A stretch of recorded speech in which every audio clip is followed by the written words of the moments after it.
Tämän sunnuntain evankeliumiteksti on kirjoitettuna Johanneksen evankeliumissa luvussa 10. Minä vakuutan teille, se joka ei mene lammastarhaan portista, vaan kiipeää aidan yli, on varas ja rosvo. Lampaiden paimen sen sijaan kulkee portista. Hänelle vartija avaa portin. Lampaat kuulevat hänen äänensä ja seuraavat häntä, kun hän kutsuu nimeltä omiaan. Kun hän on päästänyt kaikki lampaansa tarhasta, hän kulkee niiden edellä. Lampaat seuraavat häntä, koska ne tuntevat hänen äänensä. Ketään vierasta ne eivät takuulla seuraa, vaan pakenevat häntä, koska vieraiden ääni on niille outo. Tällaisen vertauksen Jeesus esitti. Kuulijat eivät kuitenkaan ymmärtäneet, mistä oli kysymys. Siksi Jeesus jatkoi, minä vakuutan teille, minä olen portti lampaille. Kaikki ennen minua tulleet olivat varkaita ja rosvoja, eivätkä lampaat kuunnelleet heitä. Minä olen portti, joka tulee sisään minun kauttani pelastuu. Hän voi tulla ja mennä, ja hän löytää laitumen. Varas tulee vain varastamaan, tappamaan ja tuhoamaan. Minä olen tullut antamaan yltäkylläisen elämän. Minä olen tullut antamaan yltäkylläisen elämän. Nämä on Jeesuksen sanat.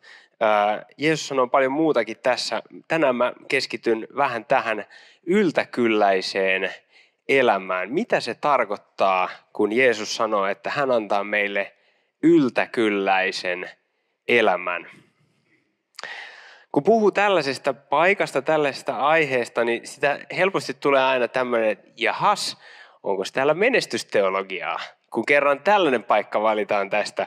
No siis mä oon kuullut tällaisen tarinan, että joku on joskus sanonut, että alle 30-vuotiaana oli vielä menestysteologia, 30-vuotiaana musta tuli menetysteologi. Mä en tiedä, että miten, mä oon vielä alle 30, että mä en tiedä miten mun sitten menee, mutta mä koitan välttää tämän. Eli menestysteologia on tämmöinen kristillisyyden haara, jossa ajatellaan, että kun tekee oikeita asioita Jumalan edessä, niin Jumala sitten siunaa ja antaa kaikkea hyvää meidän elämäämme. Ja kun me mennään tuonne Vanhan testamentin maailmaan, niin siellähän itse asiassa on niin kuin myös sanottu, että voi olla joko tämmöinen niin sanottu sananlaskukristitty, tai sitten voi olla tällainen psalmikristitty. Sananlaskukristitty tarkoittaa, että kun sananlasku toistaa aina uudestaan sitä, että menestys seuraa viisautta ja se, joka tekee oikein, niin häntä Herra siunaa ja näin. Ja jos ottaa pelkästään sananlaskujen kirjan Raamatusta, niin saattaisi saada aika vääristyneen kuvan. Nimittäin sitten kun avataan psalmit, saatika Jobin kirja, niin sitten siellä onkin Daavid, joka toisessa psalmissa niin kuin vuodattaa sydäntään Jumalalle, että Jumala, että miksi annat väärintekijän menestyä ja miksi, kuinka kauan minun täytyy vielä odottaa sitä, että sinä tulet ja puutut asioihin, laitat asiat oikein ja hän niin koittaa tehdä asioita oikein Jumalan edessä ja silti asiat menee huonosti. No mitä se sitten tarkoittaa, kun Jeesus sanoi, että minä annan yltäkylläisen elämän? Tarkoittaako se sitten esimerkiksi sitä, että kaikki meidän rukoukset toteutuu? Kaikkiin vastataan kyllä. Me saadaan se, mitä me halutaan ja näin. Joku on joskus sanonut, että jos kaikki meidän rukoukset toteutuisi, niin suurimmalla osalla meistä olisi joka päivä ihan kiva päivä ja me löydettäisiin aina parkkipaikka. Tämä olisi niin se, mitä tapahtuisi, jos kaikkiin meidän rukouksiin vastattaisiin kyllä. No, mä nappaan kiinni vähän tuosta ihan kivasta elämästä, nimittäin se on semmoinen, mä ainakin itse huomaan usein iltarukouksessa rukoilevani, että Jeesus auta, että mä saisin nukkua ihan hyvin ja että huomenna olisi taas ihan kiva päivä. Ja sitten kun mä aloin miettimään tätä, niin mä totesin, että niin kuin jossain määrin voisi ajatella, että sellainen niin kuin ihan kiva elämä on itse asiassa varmaan niin kuin jollain tavalla vastakohta yltäkylläiselle elämälle. Eli semmoinen niin kuin kädenlämpöinen elämä, joka ei oikein niin kuin vaikuta kehenkään ja joka on ihan mukavaa ja se on niin kuin kivaa ja varmaa ja näin, niin se voidaan jollain tavalla nähdä vastakohtana tällaiselle yltäkylläiselle elämälle. Mä ajattelen, että yltäkylläisyys Jeesuksen kanssa, lopulta se niin kuin tiivistyy siihen, että uskaltaudutaanko me Jeesuksen paimennettaviksi. Uskaltaudutaanko me Jeesuksen paimennettaviksi. Yltäkylläisyys, mä ajattelen, se tarkoittaa paljon jotain muuta kuin ihan kivaa elämää. Se tarkoittaa välillä tuskallista odotusta ja toisaalta euforista odotusten täyttymystä. Se tarkoittaa sitä, kuinka me kohdataan maailman käsittämätön ja järisyttävä kärsimys. Ja kuinka me opetellaan jotenkin elämään sen kanssa ja toisaalta taistelemaan sitä vastaan. Se tarkoittaa epäilyä ja kyseenalaistamista ja toisaalta luottamuksen vahvistumista niihin asioihin, jotka kestää sen epäilyn ja kyseenalaistuksen. Se tarkoittaa mokaamista, epäonnistumista, itsensä peliin laittamista. Ja se toisaalta tarkoittaa itsensä ylittämistä ja onnistumista. Se tarkoittaa sortumista ja se tarkoittaa jälleen rakennusta. Yltäkylläisyys ei myöskään ole sellaista tasalaatusta. Yltäkylläisen elämän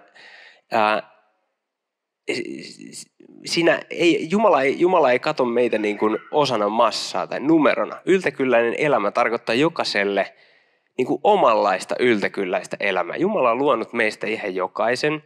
Hän tuntee meidät juurta jaksaen ja kun hän sanoo, että hän antaa meille yltäkylläisen elämän, niin se ei tarkoita jotain sellaista, että jokaisen kohdalla täyttyy tietyt prinsiipit, vaan se tarkoittaa sitä, että Jumala ottaa meidät mukaan henkilökohtaiselle seikkailulle, jota hän johtaa, ja kun me uskaltaudutaan siihen mukaan, niin me saadaan kokea se.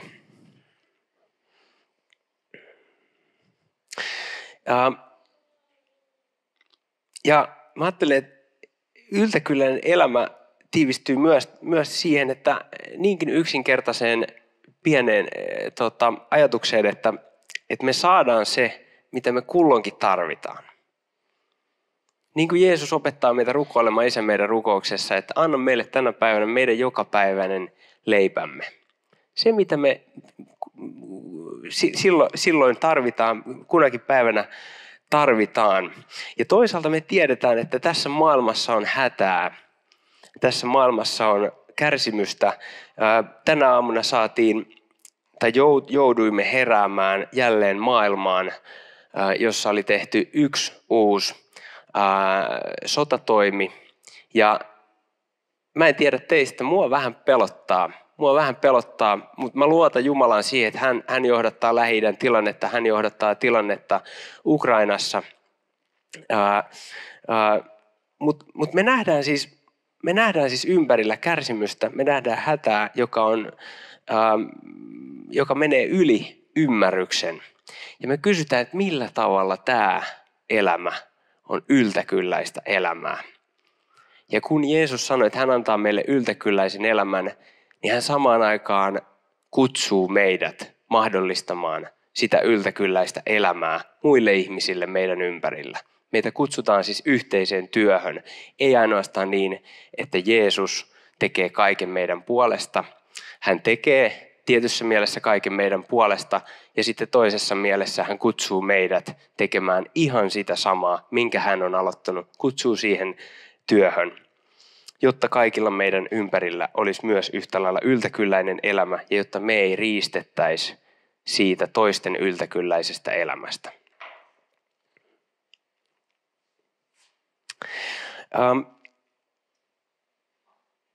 Yltäkylläiseen elämään linkittyy myös tämä, eli mä sanoin alussa tämän, että yltäkylläisyys on siitä, että me uskaltaudutaan Jeesuksen paimennettavaksi. Niin siihen liittyy tällainen nyt vastakkainasettelu, jonka kanssa tasapainoilua yltäkylläinen elämä on. Se on kontrolli omasta elämästä ja kontrollista toisaalta luopuminen ja sen Jumalalle antaminen. Jeesus sanoo tässä evankeliumitekstissä, että minä olen portti, joka tulee sisään minun kauttani pelastuu. Hän voi tulla ja mennä, ja hän löytää laitumen. Eli hän voi tulla ja hän voi mennä. 92 taitaa kääntää tuon vielä, että hän voi vapaasti tulla ja mennä. Eli siis kun me uskaltaudutaan Jeesuksen kanssa lähteä Jeesuksen paimennettavaksi, niin ei tapahdu mitään sellaista niin kuin kahlitsevaa. Ei tapahdu mitään sellaista, mikä jotenkin kahlitsee meidät, lukitsee meidät johonkin. Tapahtuu vapauttaminen. Jumala vapauttaa meidät. Jumala vapauttaa meidät kontrolliin omasta elämästämme ja me saadaan vapaasti tulla ja me saadaan vapaasti mennä. Ja toisaalta hyvä paimen tietää välillä ja useinkin paremmin, mihin kannattaa mennä. Lampaista on sanottu, että niillä on hyvä kuulo, mutta huono näkö. Ne kuulee ja tunnistaa tosi tarkasti erilaiset äänet. Tässäkin sanotaan, että kerrotaan siitä, kuinka lammas tunnistaa hyvän paimenen, oman paimenen äänen. Mutta lampaat ei näe hirveän pitkälle. Mutta paimen näkee. Paimen näkee, että hei, tässä on nyt pieni kivikko, mutta sen takana on vihreä niitty. Ja me ylitetään se kivikko ja sitten me päästään tuonne hyvälle laitumelle. Ja silloin saattaa kivikon aikana lammasta pelottaa, mutta kun lammas luottaa, niin mä ajattelen, että lopputulos on aika hyvä. Eli hyvä paimen tietää paremmin joskus, mihin kannattaa kulkea. Ja tämä on tätä tasapainottelua. Toisaalta ollaan kontrollissa omasta elämästämme, saadaan vapaasti tulla, saadaan vapaasti mennä. Ja toisaalta kannattaa pitää korvat auki, kun paimen kutsuu. Silloin kannattaa kuunnella, silloin kannattaa seurata. Mä tykkään pelata lautapelejä. Onko täällä muita, jotka tykkää pelata lautapelejä? On. Ihanaa, mahtavaa. Mä rakastan pelata lautapelejä ja mä tykkään myös opetella uusia lautapelejä. Vaikkakin se on äärimmäisen rasittavaa joskus opetella uutta lautapeliä, varsinkin silloin, jos kukaan porukasta ei ole aiemmin pelannut sitä lautapeliä, mitä opetellaan siinä hetkessä pelaamaan. Se kestää aikaa, se kestää niin kuin hetken aikaa ensinnäkin opetella säännöt ja toistaiseksi opetella, että miten sitä peliä kannattaa pelata, että voittaa. Eli on kaksi eri asiaa, tietää säännöt ja sitten tietää, miten peliä kannattaa pelata. Ja sitten jos siinä porukassa on joku, joka on pelannut sitä lautapeliä aikaisemmin, niin hän pystyy kertomaan nämä molemmat. Hän pystyy kertomaan, että mitkä on pelin säännöt ja sitten hän pystyy kertomaan, että miten peliä kannattaa pelata ja näin. Ja mä tykkään lautapeleistä monestakin syystä, mutta mä tykkään erityisesti niistä sen takia, että ne opettaa elämää. Ne opettaa elämää, ne opettaa kokeilemaan, ne opettaa epäonnistumaan, ne opettaa häviämään, ne opettaa voittamaan, ne opettaa ottamaan riskejä. Ja mikä parasta, niin tämä kaikki tapahtuu ilman tosielämän seuraamuksia. Paitsi ehkä Monopolissa, siinä voi olla tosielämän seuraamuksia, jos sitä pelaatte joululomalla perheen kanssa. Mutta noin niin kuin yleisesti, että kun peli on pelattu ja se on laitettu takaisin boksiin, niin riskit, häviöt, voitot, ne jää siihen. Ja kukaan ei pelaa peliä, lautapeliä, no okei, siis ehkä joku, mutta lähtökohtaisesti lautapelejä ei pelata sen takia, että saataisiin noudattaa niitä sääntöjä.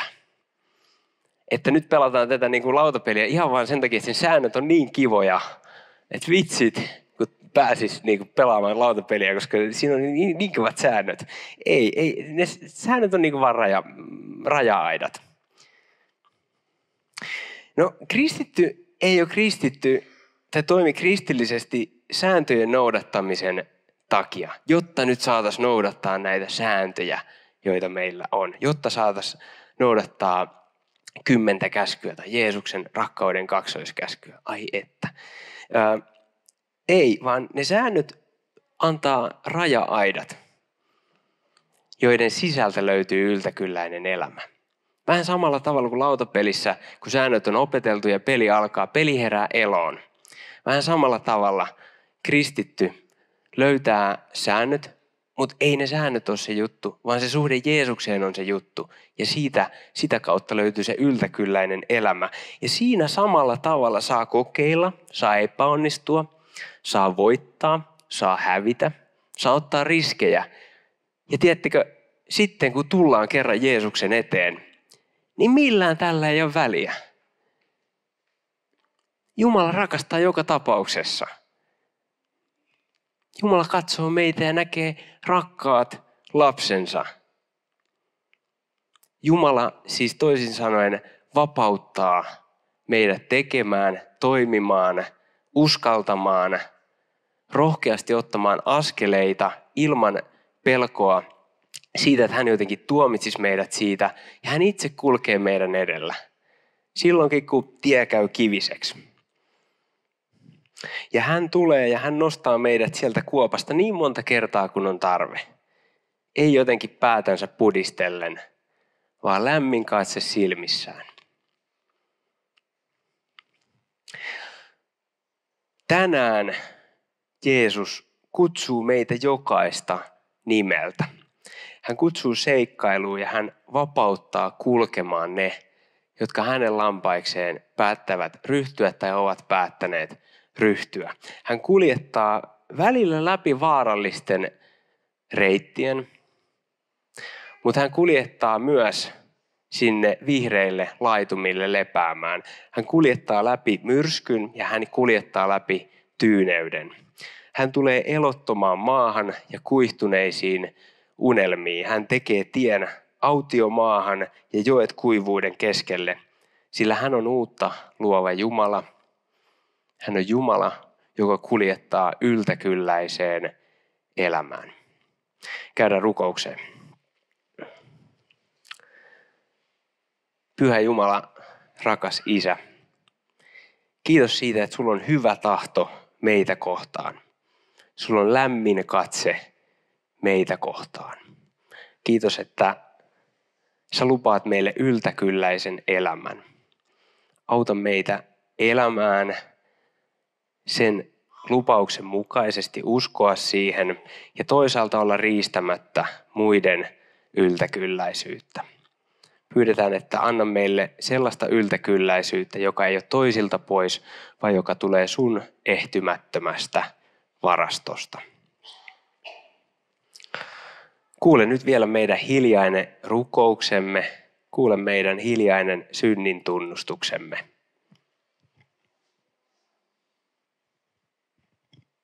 Rakas ystävä, mä vakuutan sulle, että kaikki synnit, ne heitetään kauas pois meren syvyyksiin, eikä niitä enää lähdetä sieltä kaivelemaan. Tämän synnin tunnustuksen tai päästön mä saan sulle vakuuttaa Isän ja Pojan Pyhän Hengen nimen. Aamen. Kiitos kun kuuntelit Verkosto-podcastia. Rohkaisen sinua pohtimaan jaksosta nousseita ajatuksia yhdessä ystävän tai tutun kanssa tai jakamaan podcastin somessa. Lisätietoa meistä löydät osoitteesta verkosto.net. Kuullaan taas seuraavassa jaksossa.